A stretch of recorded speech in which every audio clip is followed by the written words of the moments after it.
Good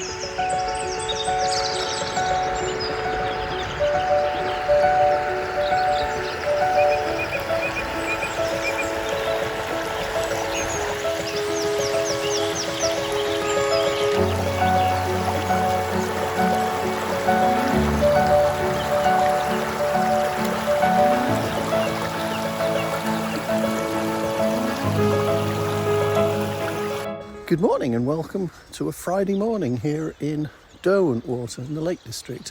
As you can see from the shots I'm showing, I'm actually down by the riverside. I've come out with the bike, hence the helmet. Bike's over there parked up on that stone bank. I left the car about a mile away in a convenient parking place. And a lot of the places I find around here you simply can't get to without walking, or in my case now riding, and this is one of them. There's nowhere to park particularly close to here, so without really inconveniencing people, which I really don't like doing. But as you can see, it's a glorious, slightly cloudy morning, which I don't mind, and we've got this tiny little pool. This river has been dammed here, and the main flow of water is going through the arch, which is just over there. You can hear it in the distance probably, sound of running water, and it's absolutely silent, and that's like a mill pond, this little part of stagnant. Not quite stagnant, because there's a little tiny dam just there, just where I'm showing you there, a little dam, but there's not much water going over it, so consequently this puddle is absolutely motionless. And I'm hoping to get a nice shot here, and I'll show you what I've got on the camera. What I've done is I framed just the bridge, either side of the bridge. I've got a bit of sky and a bit of the puddle in the foreground, which I don't really want, so I might crop it in post, I'm not sure yet. But I'm going to take that shot, 0.6 of a second, f16, get all the detail in there. And there we go, ISO 100, f16 as I say. That's quite a nice little shot. So what I'm now going to do is walk a bit further away and see how I can frame that differently. And then I'm going to walk along that stone bank, which is just here, onto that spit of stones, and then round the corner to where the main stream is going under the main bridge, and see what images are available there. Anyway, let's get on with it, and I hope you enjoy this video. It's another one in my Lake District series, and today might be my last day here, or tomorrow might be, I haven't decided yet. So on with the photography.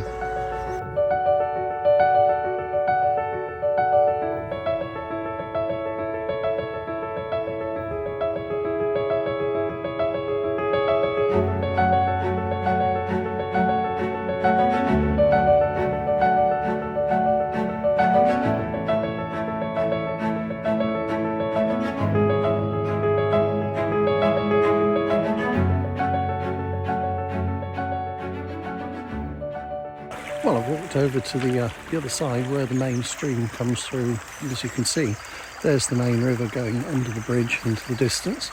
And rather curiously, I find this little spit of cobbles sticking up, and then a tiny little weir effect happening here, and then the sides of the bank I'm standing on coming in from both sides. I think that in particular makes quite a nice shot, which is essentially that shot, but on the back of the camera I've got the 20mm fixed prime on there, and what we're looking at is pretty much that, and I think that's quite a pleasing image. So that's another one I'm going to take. As you can see in the distance, the sky is a little bit overcast, but all the better for not creating too much contrast. So 1/4 of a second f18, let's have that one then. Yes, another instance of just, you don't know what you're going to find until you get somewhere. I didn't realise I was going to find that beautiful set of leading lines here and that little spit of gravel in the centre of the river, but I think that gives the foreground interest in this shot quite a lot of power, and the bridge becomes the central feature in the middle ground, and then the trees and sky in the distance in the foreground, oh sorry, background. So that's another one. Let's go, let's see what else we can see.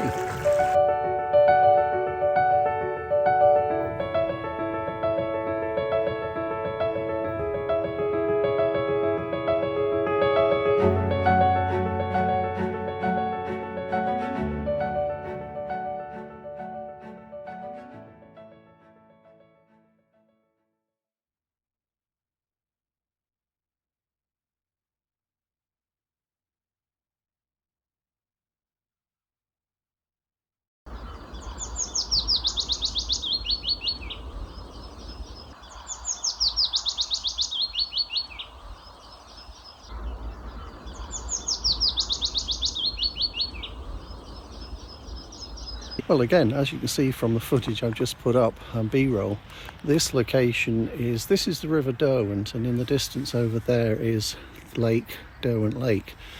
And then in the far distance, mountain range, which I'll have to actually work out what that is, put it in the titles up above, up here somewhere. And I believe that is Cat Bells, that ridge running along over there, which comes down to the edge of the lake over there somewhere. And that's quite a popular walk with a lot of people, although not for me, it's not. But I'm quite content here because I think there's a really nice shot along this river. And luckily there's absolutely not a breath of wind, and as you can see the reflections are beautifully formed.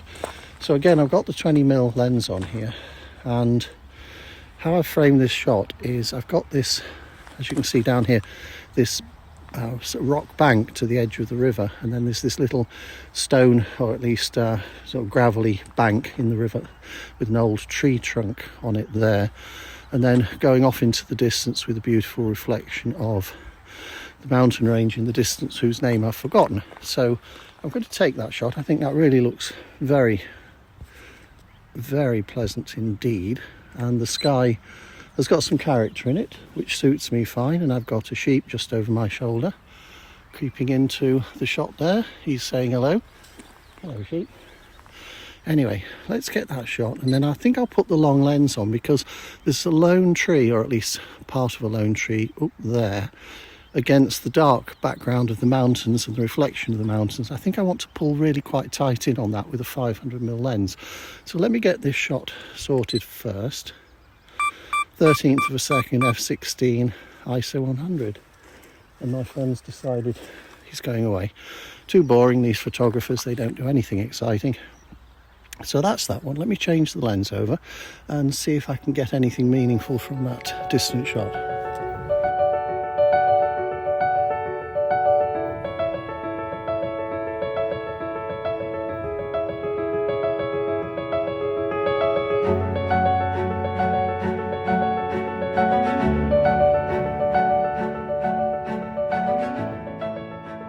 Well, I've got the 150 to 500 on there.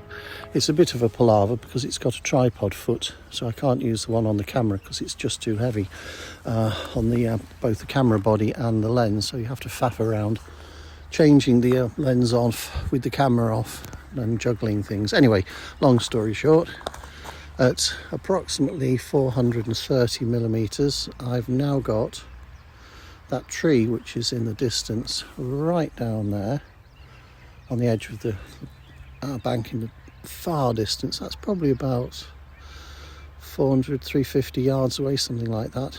And I've got it framed so the top and the bottom of the tree, or at least the top of the tree and the bottom of its reflection, are in shot.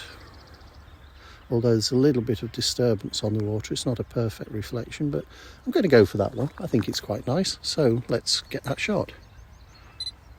I'm just going to have a look further round here, see what else there might be. I don't know where this track goes, so I'm tempted to take the bike over there and follow it to see where it ends up. It could well end up pretty much where I took the picture. It might end up where the other bridge was further along. This bridge and the one that I was underneath earlier are the only two bridges. I haven't passed another bridge, so I'm guessing if I ride on the track along the edge of the river, I'll end up back where the other bridge was, so that's what I'm going to do.